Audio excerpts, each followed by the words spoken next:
राज्य के एक छोटे से गांव में हरिराम नाम का एक सीधा साधा, मेहनती और ईमानदार किसान अपनी पत्नी के साथ खेत में बैठा हुआ था। देखना, हमारी फसल इस साल बहुत अच्छी होगी। हाँ, क्योंकि मेरी मेहनत के साथ साथ मेरे खेत की जमीन पर तुम्हारी मेहनत का पसीना भी शामिल है अर्चना। हाँ। नहीं, सारे गांव में केवल तुम ही मेहनती और ईमानदार हो। तुम्हारे पास जमीन तो कम है, लेकिन तुम्हारा दिल बहुत बड़ा है। कुछ देर बाद दोनों पति पत्नी घर चले गए।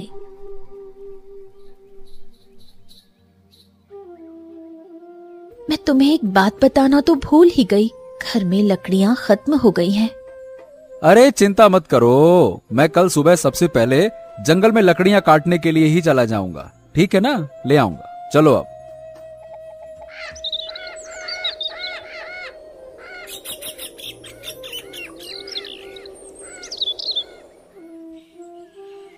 अगली सुबह हरिराम लकड़ियां काटने के लिए जंगल चला गया।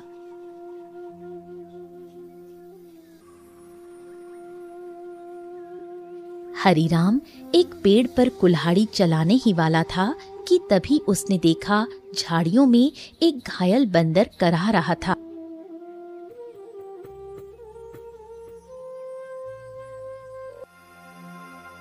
हे भगवान, बाप रे, इस बंदर को तो लगता है किसी ने बुरी तरह से घायल कर दिया है। जरूर किसी जंगली जानवर ने इसके ऊपर हमला किया होगा। बताओ भला, बेचारे का हाथ खून से भरा हुआ है। ओहो हो। हरिराम बंदर के पास बैठा था। काश तू बोल सकता तो बता सकता कि तेरी तकलीफ कहाँ है।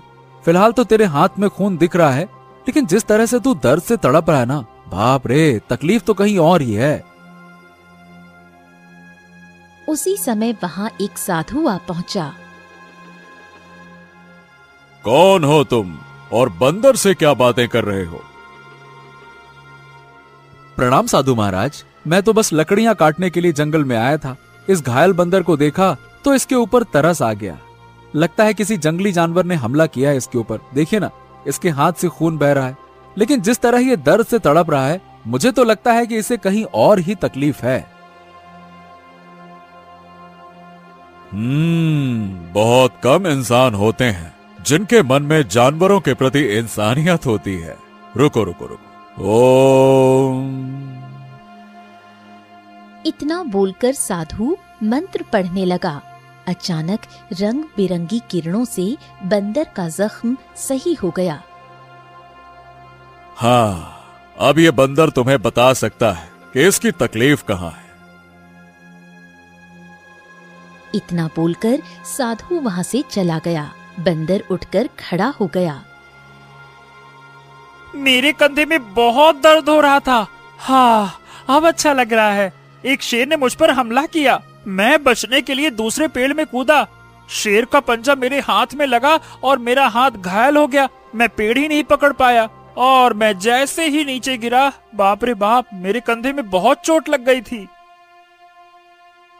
अरे, तुम तो बिल्कुल मनुष्य की आवाज में बात कर रहे हो। ये कैसे संभव हुआ?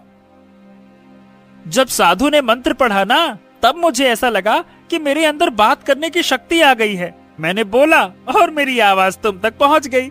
लगता है ये चमत्कार साधु बाबा ने किया है। हाँ।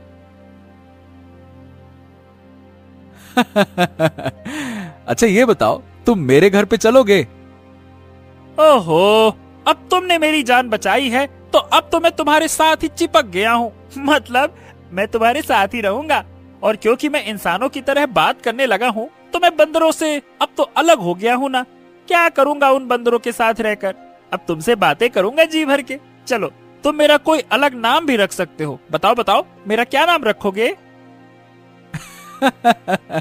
बड़े मजे की बातें करते हो तुम। चलो ठीक है, मैं तुम्हें आज से गोलू कह के पुकारूंगा। क्यों, कैसा नाम है? अच्छा नाम है ना?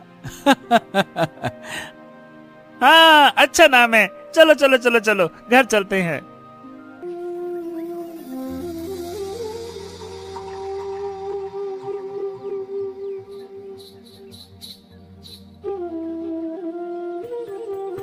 अरे, ये जंगल से तुम बंदर को क्यों पकड़ लाए?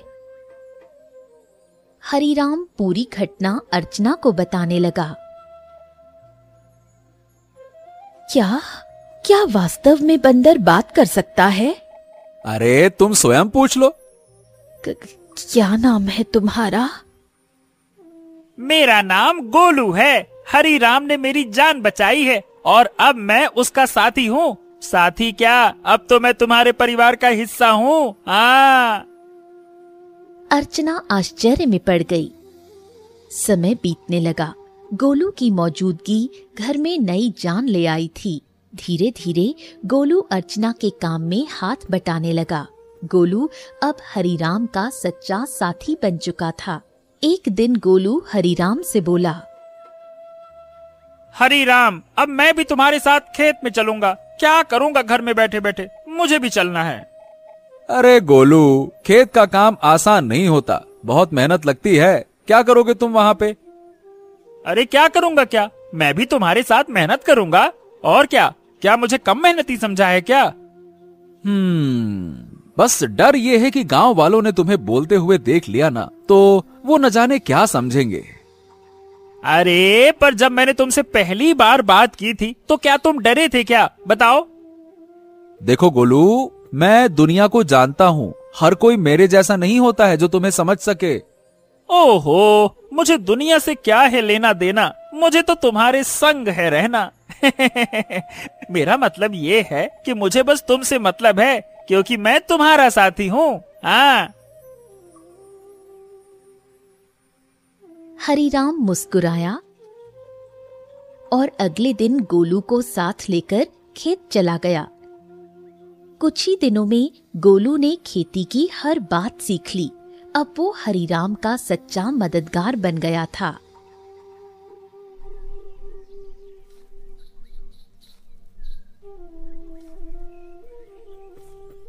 हरिराम, अरे आज की मिट्टी तो बहुत भारी लग रही है।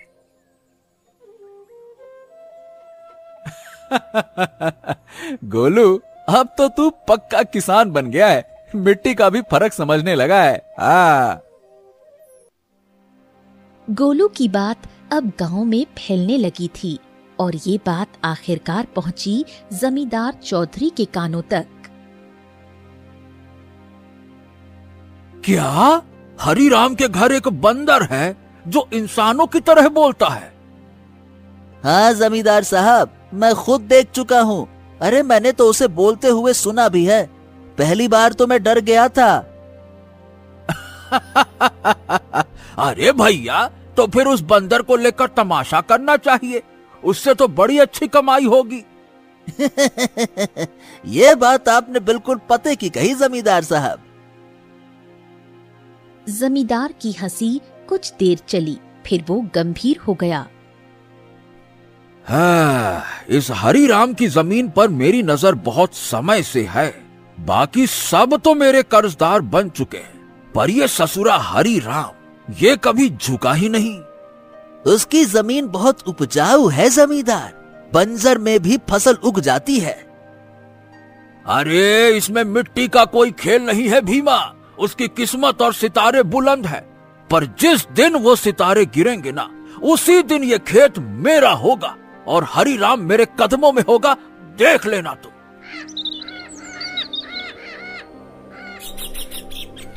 समय ऐसे ही बीतने लगा। एक दिन हरिराम और गोलू जब खेत से घर लौटे तो आंगन में बैठी अर्चना को देखकर दोनों के चेहरे पर चिंता की रेखाएं खिंच गईं। अरे अर्चना, क्या हुआ? ये कैसी खांसी है?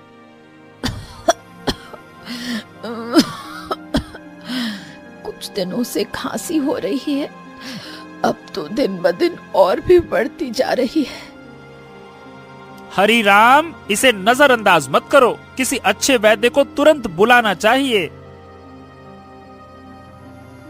हरिराम ने देर न करते हुए गांव के एक अनुभवी वैद्य को बुला लिया। वैद्य ने अर्चना को ध्यान से देखा। हरिराम, देखो, इन्हें एक विचित्र बीमारी हो गई है। अगर समय पर इलाज न मिला तो ये जानलेवा हो सकती है।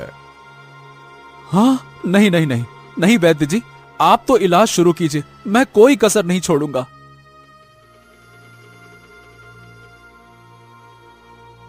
उस दिन से हरिराम का सारा धन अपनी पत्नी के इलाज में लगने लगा। हफ्तों बीतते गए और एक दिन ऐसा आया जब उसकी सारी जमा पूंजी खत्म हो गई। उस दिन हरिराम घर पर अकेला बैठा था।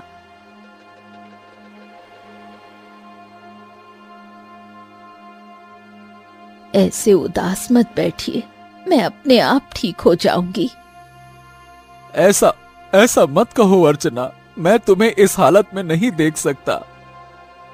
तो अब क्या करोगे? जो कुछ था सब तो मेरे इलाज में लगा दिया। अब तो बीज खरीदने तक के पैसे नहीं बचे। हरिराम सिर झुकाए बैठा था। तभी गोलू तेजी से दौड़ता हुआ आया।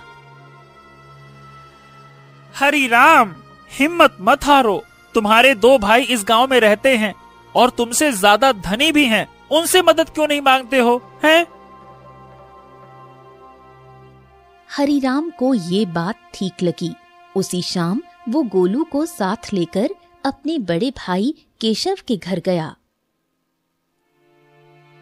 ओहो हरि राम, क्यों भाई, आज हमारे घर का रास्ता कैसे भूल गए हैं?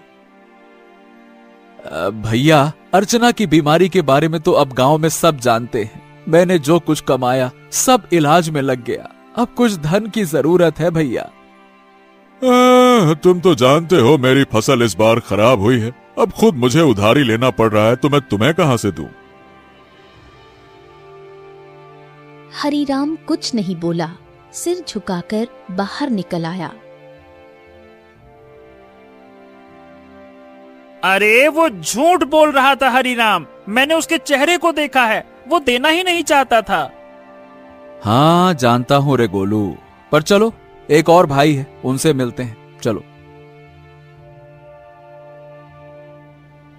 अब दोनों बिरजू के घर पहुंचे। बिरजू ने दरवाजा खोला और हरिराम को देखकर चौंक गया। ओ हरिराम, आज भाई की याद कैसे आ गई? भैया भैया, मेरी पत्नी अर्चना बहुत बीमार है, थोड़ा सा धन चाहिए इलाज के लिए। क्या? अरे बंटवारे में वैसे भी तुझे ज्यादा जमीन मिल गई थी, उसे बेच नहीं देता? मेरे पास धन का पेड़ लगा है क्या जो मांगने चला आया? झूठ मत बोलो भैया, सच तो यह है कि तुमने और केशव भैया ने मेरे हिस्से की जमीन भी दबा ली थी। मुझे 6 बीघा जमीन मिलनी थी, बस 2 बीघा मिली है, 2 बीघा। अरे निकल जा यहाँ से, अगर कर्ज लेना है तो जमींदार के पास जा। मुंह उठा के चले आते, भाग यहाँ से।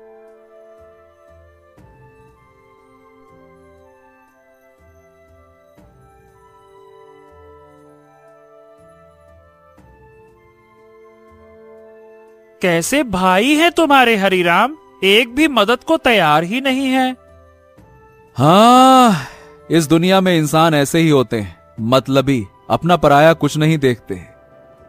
तो अब क्या करोगे? क्या जमींदार के पास जाओगे?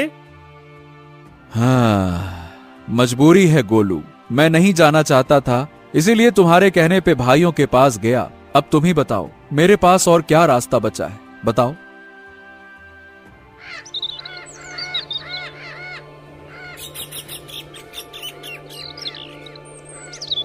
अगले दिन हरिराम और गोलू जमींदार की हवेली में जा पहुंचे। उम्मीद उसे कम थी, मगर अपनी पत्नी की खातिर उसने खुद को झुका दिया था। मैं जानता था हरिराम, एक न एक दिन तू चलकर मेरी हवेली में जरूर आएगा भैया। आपने बिल्कुल सही कहा था मालिक, जब तक इसकी किस्मत चमक रही थी तब तक बहुत अकड़ में चलता था। अब देखो कैसा मुरझाया मुरझाया सा खड़ा है। ए जमींदार, तुम्हें किसी की हालत का मजाक उड़ाने का हक नहीं है। लोग तुम्हारा सम्मान करते हैं, तुम्हें भी दूसरों का सम्मान करना चाहिए, समझे? ए बदरवा, बकवास बंद कर। तू इंसानों की तरह बोलता है, इसका मतलब ये नहीं है कि तू इंसान बन गया है, समझा? हाँ भैया हरिराम, बताओ बताओ, क्यों आए हो? क्या बताएं, आपको तो सब पता है, मेरी पत्नी बीमार है, सारा धन इलाज में चला गया, कुछ धन की आवश्यकता है। अच्छा, धन चाहिए तो भैया मेरी शर्तें सुन लो। ब्याज 50% और बदले में कुछ गिरवी रखना होगा। हाँ, मेरे पास कुछ बचा है क्या जो गिरवी रखूं? जो सोने के आभूषण थे वो भी इलाज में बिक चुके हैं। अरे है ना, क्यों नहीं है? तेरे पास 2 बीघा जमीन है, भैया उसे गिरवी रखो। वक्त पर कर्ज चुकाएगा तो जमीन तेरी वरना मेरी, सीधा हिसाब। बोलो भैया। हरिराम सोच में पड़ गया। उसे अपनी पत्नी का जीवन बचाना था, मगर कीमत बहुत बड़ी थी। अरे ये तो सरासर अन्याय है। तुम किसी की मजबूरी का फायदा उठा रहे हो। ऐसे तो हरिराम कभी कर्ज ही नहीं चुका पाएगा। ए हरिराम, पहले तो तू इस अपने पालतू बोलने वाले बंदर को ले जा यहाँ से, नहीं तो मेरा मन बदल गया तो हो गया तेरा काम। जब से आया है पटर पटर पटर पटर। चुप कर। हरिराम चलो मेरे साथ, ये कर्ज मत लो, चलो। गोलू, मेरे पास अब और कोई चारा नहीं है। अरे तुम बस चलो तो, मैं तुम्हारी मदद करूंगा ना। हाँ चलो मेरे साथ। हरिराम गोलू के साथ चला गया। हवेली के भीतर जमींदार और भीमा गुस्से से खौल रहे थे। ए मालिक, हरिराम तो हाथ से निकल गया। अरे चिंता मत कर बेटा, मजबूरी उसे फिर लौट आएगी। कितना दूर जाएगा वो?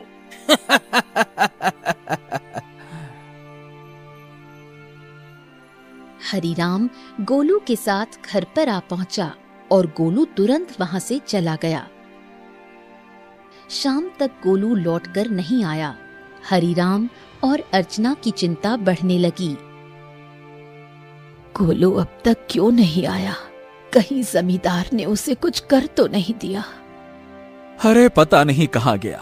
मेरा मन भी बड़ा बेचैन है। रात बीत गई। सुबह सूरज की किरणों के साथ ही गोलू वहां पहुंचा, हाथ में एक चमकती जड़ी बूटी के साथ। अरे गोलू, तू कहां था? हमें लगा कहीं तुझे कुछ हो तो नहीं गया। अरे मैं जंगल गया था उन साधु महाराज को ढूंढने जिनसे मुझे बोलने की शक्ति मिली थी। उन्हें मैंने सारी बात बताई और उन्होंने दया करके ये जड़ी बूटी दी है। उन्होंने कहा है कि इससे से बड़ी बीमारी ठीक हो सकती है। हाँ। गोलू ने वो जड़ी बूटी अर्चना को दे दी। कुछ देर बाद अर्चना की आंखों में चमक लौट आई। मुझे बिल्कुल स्वस्थ महसूस हो रहा है, जैसे मैं कभी बीमार ही नहीं थी। हाँ। अर्चना, तुम्हारी खांसी भी ठीक हो गई। और गोलू, तू तो हमारे लिए देवता बन गया। अगर तू नहीं होता तो मैं जमींदार से कर्ज लेकर अपनी खेती भी खो बैठता।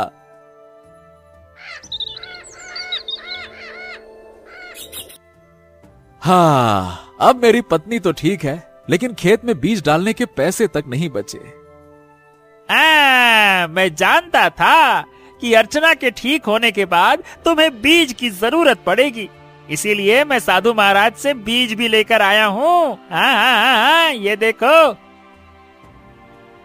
क्या बीज? हाँ, उन्होंने ये चमत्कारी बीज दिए हैं। अब देखो, अगर तुम इन्हें अपने खेत में बो दोगे तो ऐसी फसल उगेगी जो पूरे राज्य में किसी ने नहीं उगाई होगी, और सबसे पहले तुम्हारी फसल ही तैयार होगी। हाँ, मजा आ गया ना? इतनी जल्दी? हाँ, लेकिन एक शर्त भी दी है साधु महाराज ने। जब तुम्हारा समय अच्छा हो जाए तब तुम उन लोगों की मदद करना जो जमींदार के कर्ज में दबे हुए हैं। अरे मित्र गोलू, गोलू गोलू गोलू, तू मेरा सच्चा साथी निकला।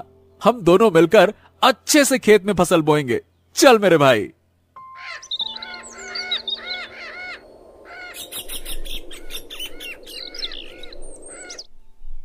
अगले ही दिन हरिराम, गोलू और अर्चना ने मिलकर खेत जोता, बीज बोया और आकाश की ओर देखकर मेहनत का वादा किया। कुछ ही दिनों में हरिराम के खेत में ऐसी फसल लहराई जैसे किसी ने पहले कभी नहीं देखी थी। गांव वाले चकित रह गए। अरे देखो रे देखो, हरिराम के खेत में तो जैसे सोने जैसी फसल लहरा रही है। हाँ हाँ हाँ हाँ हाँ। हाँ, हमारी फसल तो अभी जामी भी नहीं है और इसकी तो फसल भी तैयार हो गई। और उसकी बीवी अर्चना, जो कि महीनों बीमार रही, अब रोज खेत में काम करती है। भैया, ये तो कोई चमत्कार ही लगता है।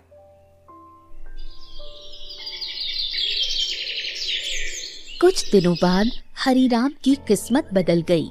चमत्कारी फसल ने उसे गांव का सबसे सफल किसान बना दिया। बाजार में उसके नाम की चर्चा फैल गई। हरि राम, जपो राम नाम, बन गया तू धनवान। जो सोचा था वो हो गया सच। हाँ, वाकई में सच तो हो गया। लेकिन अब बारी है गोलू वादा निभाने की, उन सब की मदद करने की जो जमींदार के कर्ज में डूबे हैं। हाँ बिल्कुल, चलो आज से ही शुरुआत करते हैं। अपने गांव का बिंदेसर का खेत सबसे पहले छुड़ाते हैं। चलो।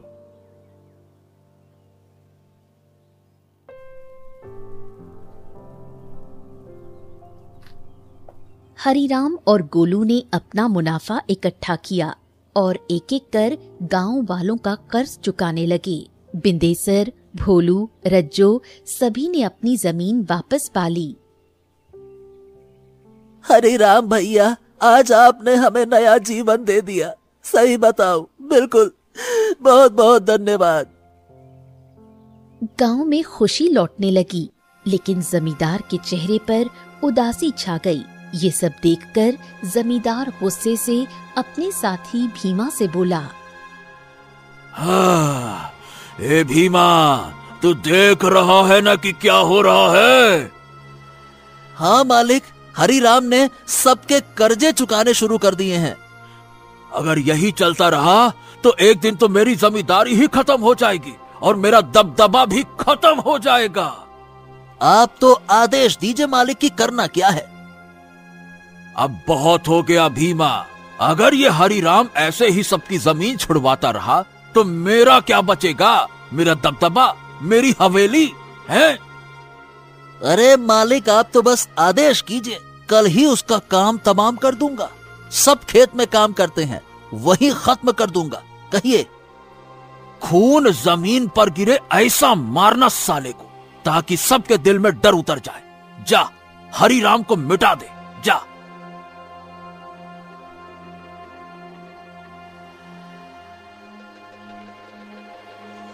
सुबह का सूरज उगा, लेकिन किसी तूफान से पहले की शांति जैसा लग रहा था। हरिराम खेत में बीजों को देख रहा था, जो अब सोने जैसे चमकते दिखते थे। अरे गोलू, देख तो, ये फसल तो जैसे गाना गा रही हो। तुम्हारे हाथ की छुअन में जादू है। हाँ बिल्कुल सही कह रहे हो मित्र। इस बार की फसल सोने की फसल जैसी उगती हुई दिख रही है। वाह वाह वाह वाह वाह वाह। इतना बोलकर अचानक गोलू एक ओर हट गया। सच तो ये था कि गोलू को किसी की आहट की भनक लग चुकी थी। तभी वहां जमींदार और भीमा आ पहुंचे। भीमा के हाथ में लंबा बर्छा था। हरिराम झुका हुआ था। अब भुगतो किसान। जैसे ही भीमा ने हरिराम की ओर बर्छा फेंका, एक छलांग, एक चीख, एक वार, लेकिन हरिराम पर नहीं, गोलू पर। गोलू! नहीं नहीं, ये क्या किया तूने? तुम्हारे लिए मित्रता का मतलब सिर्फ साथ नहीं होता, कभी कभी बलिदान भी होता है। तूने मेरी जान बचाने के लिए अपनी जान दांव पर लगा दी। क्योंकि तुम मेरे साथी हो और मैं तुम्हारा।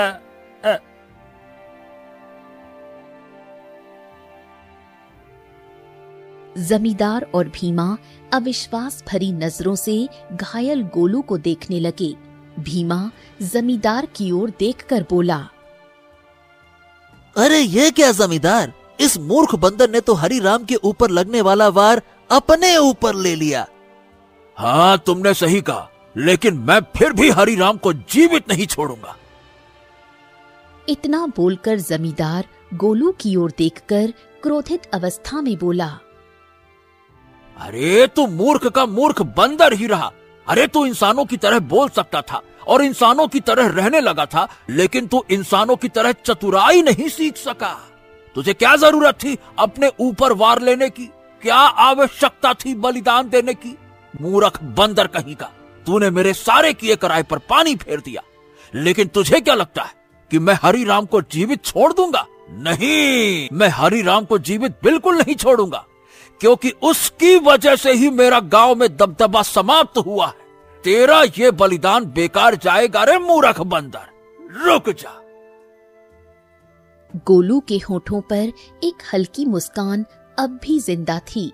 गोलू ने अपने मित्र हरिराम को मुस्कुराते हुए देखते हुए ही दम तोड़ दिया। तभी वहां वही साधु प्रकट हो गया जिसने गोलू को बोलने की शक्ति दी थी और जिसने गोलू को हरिराम की पत्नी को बीमारी से बचाने के लिए जड़ी बूटी और जादुई बीज दिए थे। साधु क्रोधित अवस्था में जमींदार और भीमा की तरफ देखकर बोला, जिसने निर्दोष की जान ली उसका पाप अब उससे बदला मांगेगा। जमींदार और भीमा, तुम दोनों ने बहुत बड़ा पाप किया है। तुम्हें इस संसार में खुलेआम रहने का कोई अधिकार नहीं है। तुम दोनों समाज के लिए खतरा हो, रुक जाओ। इतना बोलकर साधु की क्रोधित आंखों से रंग बिरंगी किरणें निकलकर भीमा और जमींदार के शरीर पर पड़ने लगी और अगले ही पल उनके शरीर में आग लग गई। कुछ ही देर में वो दोनों जलकर राख हो गए। गांव वाले इकट्ठा हो गए। साधु हरिराम की ओर देखकर बोला, हाँ, तुम्हारा और गोलू का साथ यहीं तक लिखा था हरिराम। लेकिन साधु महाराज, जमींदार के साथी भीमा ने मेरे ऊपर हमला किया था, लेकिन गोलू ने उसे अपने शरीर पर ले लिया। हाँ, क्योंकि वो तुम्हारा सच्चा साथी था।